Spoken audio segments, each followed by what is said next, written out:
Picture this. You're in the break room, leaning in close, whispering about a coworker's messy breakup. Or maybe it's 2 a.m. You're in bed, scrolling through some celebrity feud about people you've never met and never will. Or maybe your group chat just exploded because two of your friends had a falling out and suddenly everyone has an opinion. We've all been there. We know it's not our business. We know we should look away, and yet we can't. So, here's a question worth asking. Why?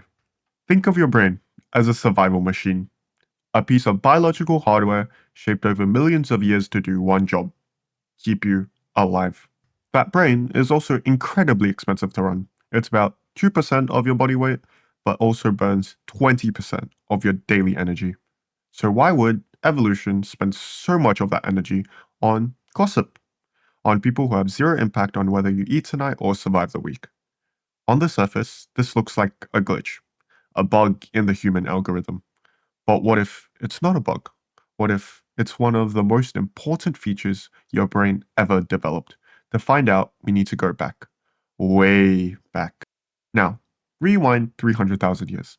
Strip away the cities, the phones, the offices, all of it.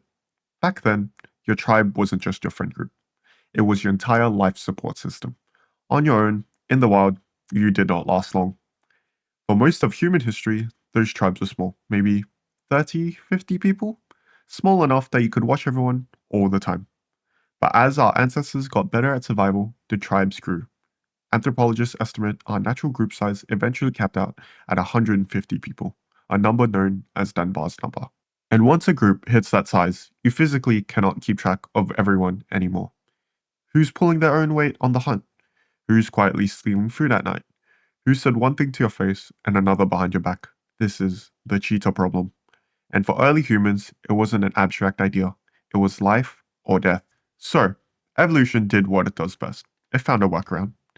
Other primates solve a smaller version of this problem through physical grooming, picking each other's fur for hours, building trust one relationship at a time. But humans needed something faster, something that could update everyone at once. So we evolved verbal grooming, aka gossip. Gossip wasn't pretty chit chat, it was a survival ledger, passed around the fire, encrypted real time intel on who exactly could be trusted and who couldn't. Hear that your cousin shared his food with someone who was sick? Ledger updated. He's trustworthy. Hear that the guy with the unibrow lied about where he found that meat? Ledger updated. Keep an eye on him. All of this without anyone throwing a single punch. Just words around the fire. But here's the catch. A system this powerful can also be weaponized. In small ancestral tribes, a bad reputation wasn't just embarrassing, it could get you cast out. And being cast out of the tribe was very often a death sentence. So, gossip always had a dark side.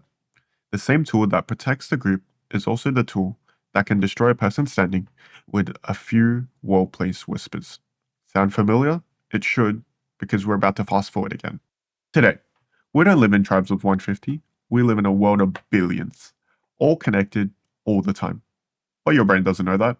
It's still running on Pleistocene hardware, built for a tiny village around a fire.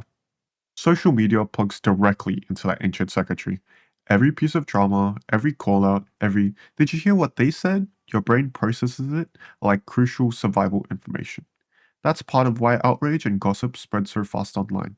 It's not that we've become shallow, it's an instinct built for only 150 people, is now being triggered by content from millions. Even celebrities you've never met start to feel like members of your tribe, because your brain can't tell the difference between someone in your village and someone on your screen. So, back to that break room, back to that 2 a.m. scroll. When you find yourself completely absorbed in someone else's drama, it's not a character flaw, it's not wasting time. It's one of the oldest instincts we have, quietly updating the ledger just like our ancestors did around the fire. The only thing that's changed is the size of the fire.